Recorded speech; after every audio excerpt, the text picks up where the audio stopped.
Former President Donald Trump's company, along with the organization's longtime chief financial officer, have been indicted on charges which involve tax-related crimes. Trump Organization CFO Allen Weisselberg turned himself in this morning to the Manhattan District Attorney. A short time ago, he was escorted to the court in handcuffs to face charges.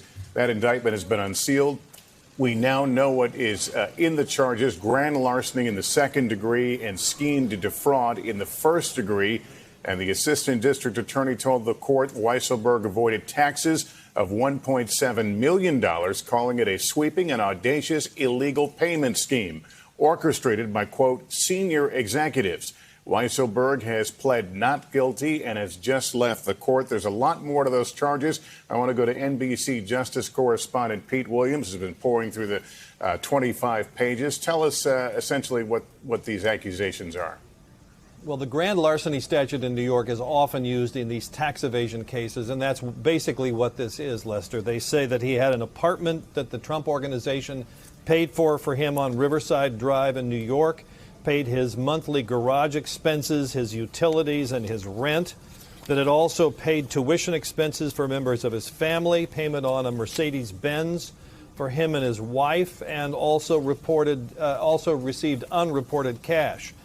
Failure to pay his taxes on this, and also taxes on payments made to other executives and employees. So what the district attorney is saying here is that Allen Weisselberg is a CFO, a chief financial officer. He's the one who's supposed to know how these rules and how these laws work.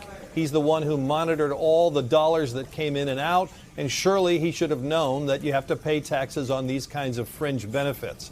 Now, the statute that he's charged under in New York has a maximum penalty of 15 years in prison. Obviously, if he were ever convicted on these charges, his penalty would be much less than that. It's a first offense. And a big key question for him is now, will he cooperate? Because if he cooperates, that could potentially reduce his sentence. And by, in essence, throwing the book at him here for tax evasion, that's clearly what the district attorney is hoping. Hey, NBC News viewers, thanks for checking out our YouTube channel. Subscribe by clicking on that button down here and click on any of the videos over here to watch the latest interviews, show highlights, and digital exclusives. Thanks for watching.